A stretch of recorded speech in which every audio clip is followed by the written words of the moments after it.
Economia, mercado financeiro, o ministro da Fazenda, Fernando Haddad, afirma que a reforma tributária e a reforma do imposto de renda não têm objetivo de aumentar a arrecadação. Luiz Arthur Nogueira, mais uma vez conosco para descomplicar a economia. Afinal de contas, os brasileiros correm risco ou não de pagar mais impostos? Bem-vindo. Tiago, aqui a gente explica e descomplica a economia. Bom dia a todos. Sim, infelizmente, nós brasileiros corremos o risco de pagar mais impostos. E o motivo é muito simples. O novo arcabouço fiscal tem uma meta para o ano que vem de zerar o déficit público. Ou seja, o governo não poderá gastar mais do que arrecada. Como o governo não toma nenhuma medida para cortar gastos, a única saída é aumentar receitas. E faltam 150 bilhões de reais para a conta fechar no ano que vem. E é atrás desse dinheiro que está o ministro da Fazenda, Fernando Haddad. Então, por mais que o ministro fale que o objetivo final das reformas não é aumentar carga tributária, na prática é isso que vai acontecer. Tanto que o Congresso já avisou ao ministro que não vai votar a reforma do imposto de renda enquanto não for concluída a reforma tributária sobre o consumo. E aí o ministro está preocupado porque ele precisaria aprovar algumas medidas ainda este ano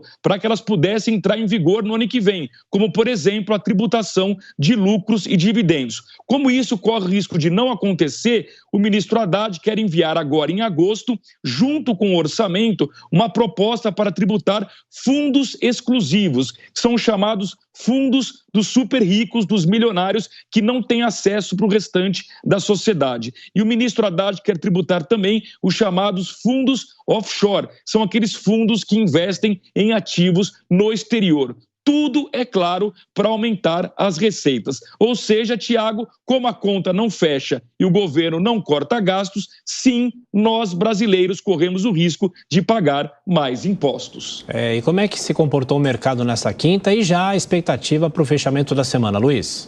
Olha, foi um dia positivo, Tiago. Depois da queda da quarta-feira, o índice Bovespa, conforme a gente vai acompanhar no gráfico, para quem nos acompanha por imagens, teve um dia positivo, uma alta de 0,45% aos 118.082 pontos, com destaque para a alta das ações da Petrobras e da Vale, que são as duas ações mais importantes. No acumulado do ano, a Bolsa registra lucro de 7,6%. O mercado aguarda agora no começo de agosto a reunião do Copom, que deve reduzir juros finalmente, e também a volta do recesso parlamentar para que a reforma tributária seja aprovada no Senado Federal. No próximo gráfico, a gente vai ver o mercado de moedas. O dólar subiu 0,37%, vendido a R$ 4,80. O euro caiu 0,24%, R$ 5,34. E o Bitcoin teve a mesma queda de 0,24%, vendido a 29.848 dólares. Tiago.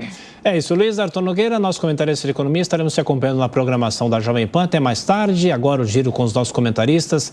Temos aqui também Diogo Schelp, analisando as notícias desta sexta-feira. Ô Schelp, a reforma tributária tão esperada, tão discutida, agora que possa redundar em aumento de carga tributária, aí é inaceitável. Bem-vindo, Schelp.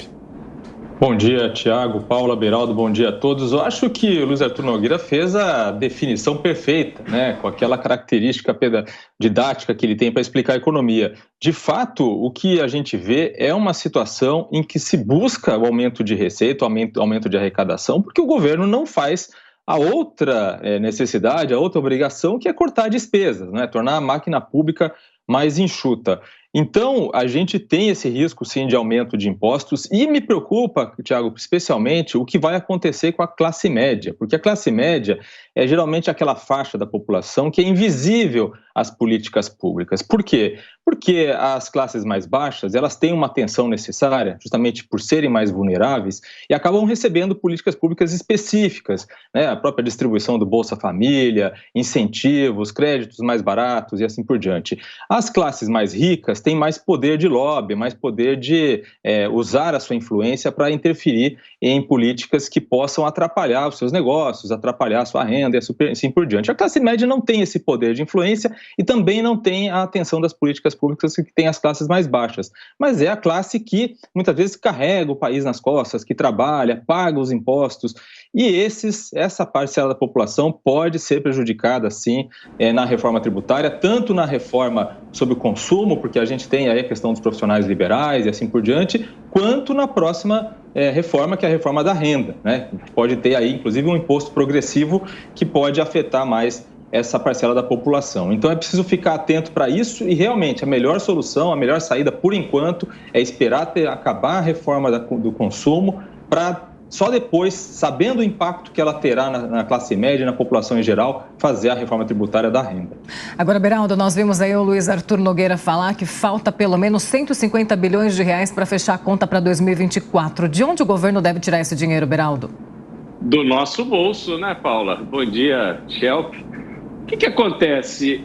O governo ele só pensa em arrecadação, né? Então, a reforma tributária, da forma que foi apoiada pelo governo, apesar de não ter sido uma reforma proposta pelo governo, ela já está aí flertando, segundo estudos que a gente viu, com 28% de carga tributária. Agora tem a reforma da renda, para aumentar a arrecadação a partir da renda. Eles querem tributar todo mundo. Já se falou, e aí isso está no ar aí, para as pessoas se acostumarem com a ideia de que haverá uma CPMF digital, que basicamente é você tributar o PIX. Então o governo está colocando na mesa todos os seus instrumentos de arrecadação para que ele possa não ter dinheiro para investir, porque não há um projeto de investimento conhecido desse governo. O que o governo quer é pagar a conta de uma máquina pública inchada.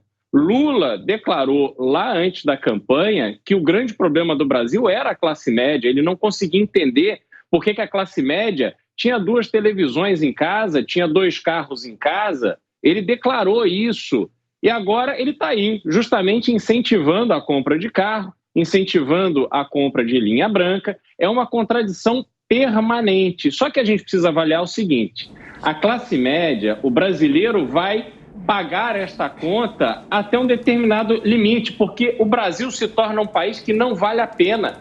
Cadê a segurança? Cadê a qualidade do transporte público? Cadê a qualidade da convivência urbana? Nós não temos no Brasil o básico, o elementar, mas a conta só aumenta. Então isso o governo vai acabar forçando as pessoas a viverem numa economia paralela, aqueles que não puderem ir embora do Brasil, porque o Brasil de fato vai ficar inviável.